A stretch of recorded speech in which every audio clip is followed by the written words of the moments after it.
lagi harga pokok 1.000, kemudian laba kotor 30%. Nah, ini sudah tidak ada lagi di persediaannya si S pada akhir periode dari entitas induk ke entitas anak. Nah, maka jurnal kertas kerjanya cuma jurnal penjualannya saja yang dihapuskan. Nah, ini kan jurnal penjualannya si salesnya si R dan cost of salesnya si S. Nah, kalau kita breakdown lagi ya, ini sebelum ke angka 1.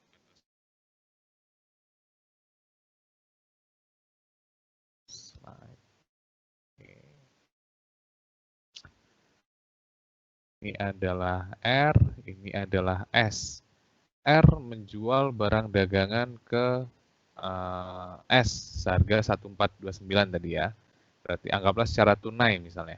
Cash berarti kan ada cash dia terima pada sales kan. 1429. Nah, di sini dia akan mencatat inventory pada cash sebesar 1429. Nah, di sisi R ketika terjadi penjualan, dia akan mencatat COGS-nya kan juga kan. COGS atau cost of sales pada inventory sebesar tadi cost-nya adalah 1.000. Nah, udah selesai. Ini ketika terjadi transfer. Nah, setelah itu si S menjual nih ke pihak lain, ya kan? Karena sudah terjual, karena sudah tidak ada di S, berarti kan sudah terjual. Oh, anggaplah penjualannya cash juga nih. Cash pada sales sebesar anggaplah 2.000 misalnya harganya. Nah, kemudian juga akan mencatat COGS pada inventory sebesar 1429. Nah, kalau kondisinya seperti ini, berarti kan yang perlu dieliminasi adalah transaksi penjualannya dari R ke S. Berarti ini kan, kalau ini kan udah terrealisasi tuh karena sudah dijual. Nah, berarti yang perlu dieliminasi adalah sales-nya ini, kemudian dengan COGS-nya si S 1429. Karena COGS-nya ini sebenarnya adalah COGS-nya harusnya ini doang, yang 1.000.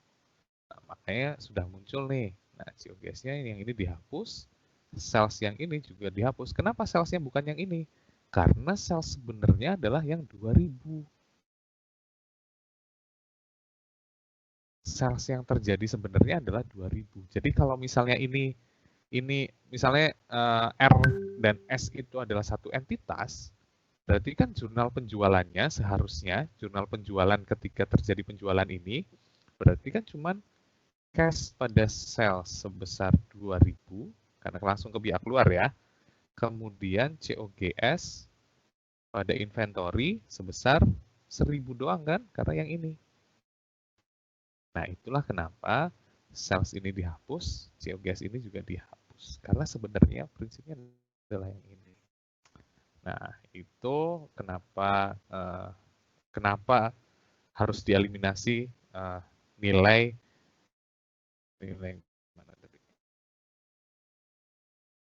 Sales dan cost of sales-nya yang sales-nya punyanya si R, kemudian cost of sales-nya ini adalah cost of sales-nya si S ketika menjual keluar. Nah, kenapa 1429? Nah, pendekatannya di slide berikutnya ini ya. Tadi adalah pendekatan penjualan. Jadi kalau misalnya penjualannya 100%, laba kotor 30%, sehingga laba kotornya harga pokok penjualannya adalah 70% dari penjualan. Nah, pendekatan yang sebaliknya ini yang markup ya, yang HPP-nya sekian, laba kotornya sekian, sehingga yang dihitung adalah penjualannya. Ini cuma pendekatan untuk perhitungan margin laba kotornya saja. Itu kondisi yang pertama. Ini penjelasan yang tadi ya. Nah, kondisi yang kedua kalau misalnya di persediaan akhirnya itu masih tersisa nih. Jadi selama tahun 2017, KAI menjual barang dagangan 900, laba kotor 40%, nanti kita hitung berapa itu ya. Nah, kemudian masih ada sisa di akhir periode. Nah, kalau masih ada sisa persediaan untuk persediaan akhirnya, maka selain kita mengeliminasi jurnal penjualannya, transaksi penjualannya, ini tetap ditulis penuh ya. Jadi bukan hanya yang terjual, tapi seluruhnya. Jadi seluruh sales dan seluruh yang akan menjadi cost of sales-nya. Nah, selain mengeliminasi ini, maka eliminasi yang berikutnya adalah bukan mengeliminasi, menangguhkan laba pada persediaan akhir tahun. Kenapa harus ditangguhkan? Karena tadi ketika belum terjual, misalnya ini nih, berarti kan inventory yang tercatat di sini, ini kan masih ketinggian. Seharusnya kan cuma 1000, bukan 1429. Anggaplah ini belum terjual semuanya ya. Anggaplah contoh kasus yang ini belum terjual semuanya. Inventory sebenarnya nilainya hanya sebesar 1000. Karena sudah dijual ke S, makanya seolah-olah tercatat 1429. Nah, atas 429 inilah yang harus ditangguhkan atau dieliminasi terlebih dahulu. Sehingga tadi jurnalnya adalah inventory pada cost of goods sold 429.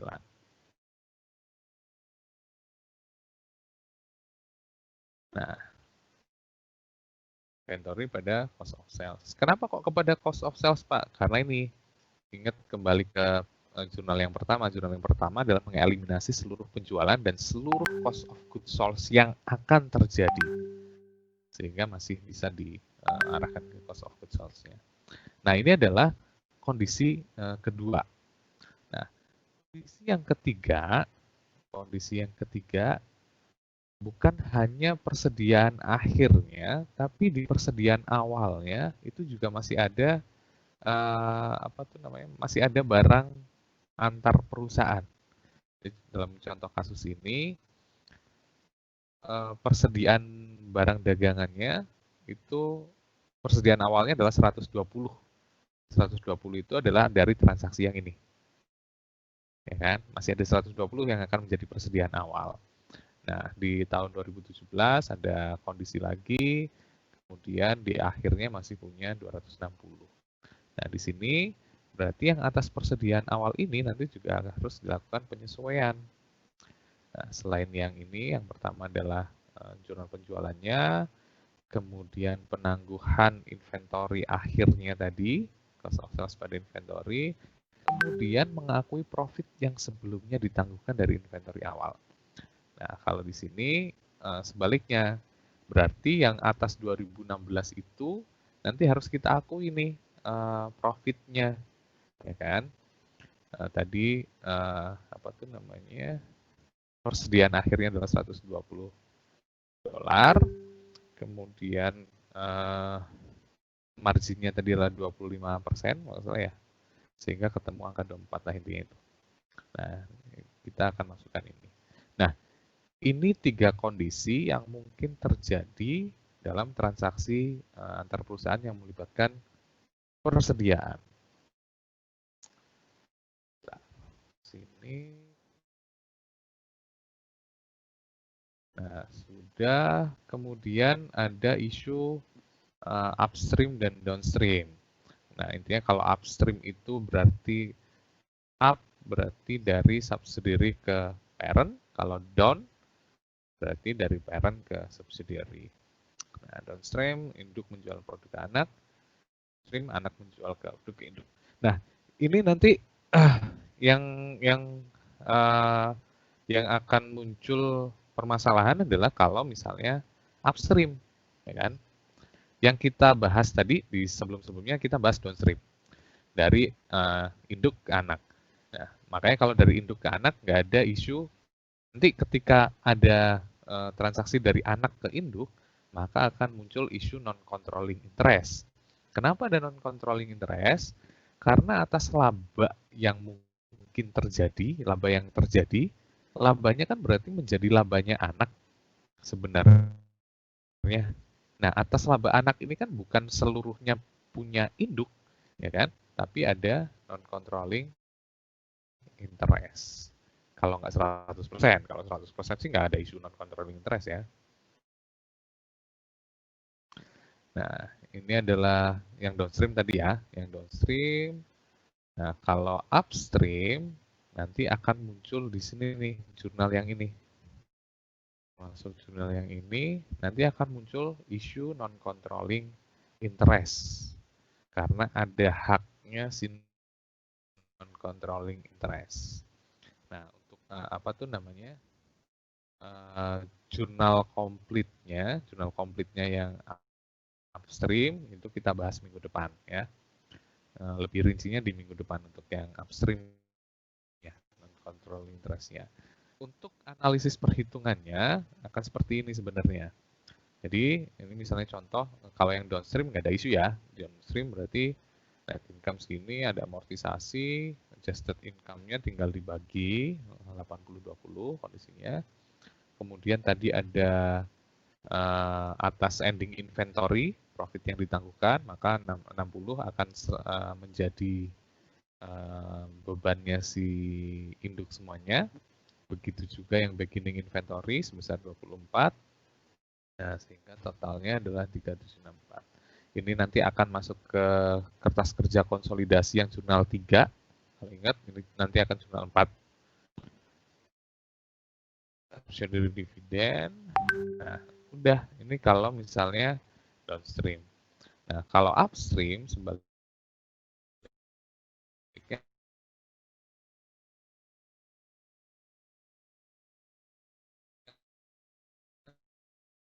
kalau upstream kondisi yang sakian yang profit in beginning inventory yang 24 itu juga ada haknya si controlling interest, ada haknya si non controlling interest. Nah, sama. Nah, ini nanti akan berbeda ketika antara downstream dan upstream, kemudian pengaruhnya ke jurnal di kertas kerja konsolidasian. Sudah, itu aja. Ini ada home assignment P51, silahkan dikerjakan sendiri masing-masing, tinggal mindahin dari solution manual. Nanti kalau nggak paham bisa kita diskusikan, nggak usah dikumpulin, kalian udah banyak tugasnya kan? Jadi makin membebani hidup kalian nanti. Oke, ada pertanyaan teman-teman?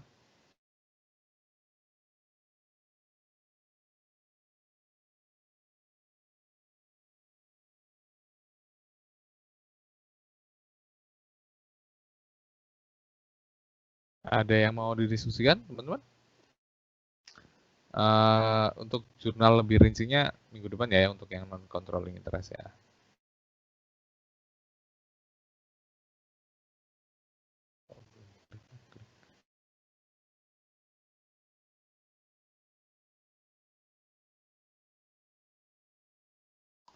Wahyu Gita Pratiwi.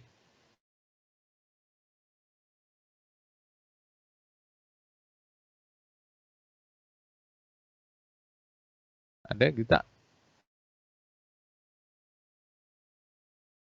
Ada, Pak. Ada yang mau didiskusikan Gita? Belum ada, Pak. Belum ya.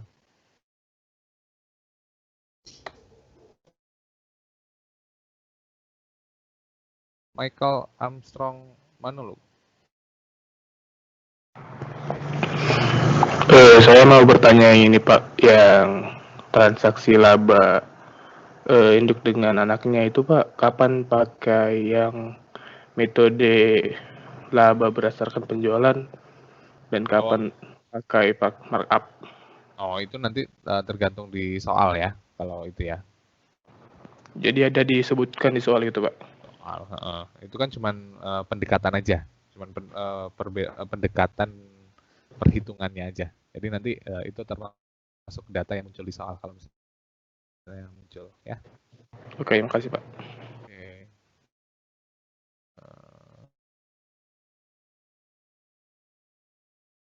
Marisa Melani. Ada pertanyaan, Marisa?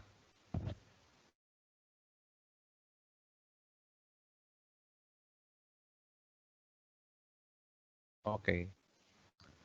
Marisa Melani. Mana ya yang nggak pernah dengar suaranya? Julia Sahira.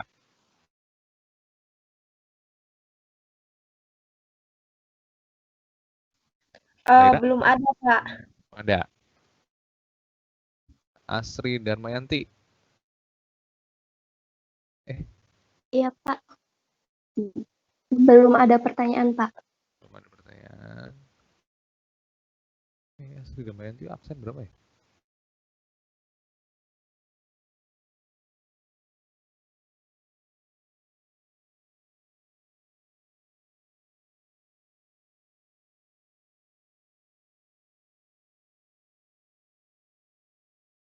Asri Darmayanti absen berapa ya? Absen 12, Pak. 12. Oh, Ida Ayu Asri Darmayanti. Iya. Yang lain ada pertanyaan? Bubar nih kalau nggak ada pertanyaan nih. Nanti untuk ini sebenarnya kan materinya juga cuma dikit ya. Diterusin dikit lagi juga sebenarnya selesai sih. Kalau teman-teman masih penasaran nanti langsung bisa lihat videonya Pak Kuat untuk materi berikutnya ya. Kelanjutannya untuk pencatatan non-controlling interest-nya.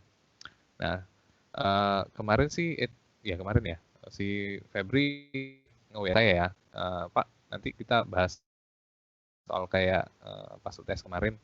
Nah, paling metodenya sama seperti UTS ya, kalian siapin soalnya ya. Syukur-syukur udah dibahas, jadi nanti kita lebih efektif. Nah, palingan sementara kita lihat sikon deh ya, kita lihat sikon. Kalau misalnya memang pertemuan kuliah kita bisa selesai lebih cepat, nah nanti kita langsung bisa lanjut bahas soal. Kalau misalnya memang butuh istirahat, ya udah nggak bisa cepat, ya nanti kita bikin sesi setelah kuliah kayak UTS kemarin. Gitu aja kali ya, Febri ya? Baik, Pak. Minggu depan sih kayaknya sebentar kok. Harusnya.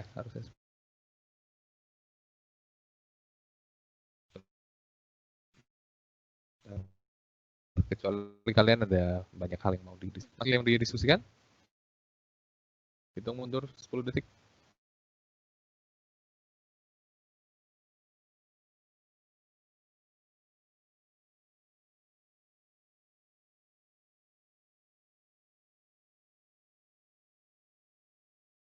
Oke, kalau sudah nggak ada lagi, kita ketemu lagi insya Allah ya, pertemuan terakhir. Mudah-mudahan nggak ada halangan lagi kayak tadi. Nah, teman-teman tetap jaga kesehatan, jangan bosan-bosan untuk tetap di rumah ya, jangan hindari dulu kerumunan. Kayaknya lagi makin, walaupun udah mulai vaksin gitu ya, tapi masih ini teman-teman banyak yang mulai udah jenuh gitu memang sih, udah jenuh, udah hampir setahun kayak gini, jadi udah mulai lengah. Nah begitu lengah itu akhirnya ya itu tadi kembali lagi kayak contoh kasus di kantor saya udah agak mengkhawatirkan sebenarnya, udah kayak menjadi klaster aja. Nah, yang penting tapi apapun kondisinya gitu, yang penting kita tetap semangat untuk jaga kesehatan sih, dan tetap bahagia, itu yang paling penting sih sebenarnya ya. Oke, terima kasih teman-teman, sampai ketemu lagi minggu depan insya Allah. Selamat pagi, assalamualaikum warahmatullahi wabarakatuh. Waalaikumsalam warahmatullahi wabarakatuh. Waalaikumsalam warahmatullahi wabarakatuh. Terima kasih. Terima kasih.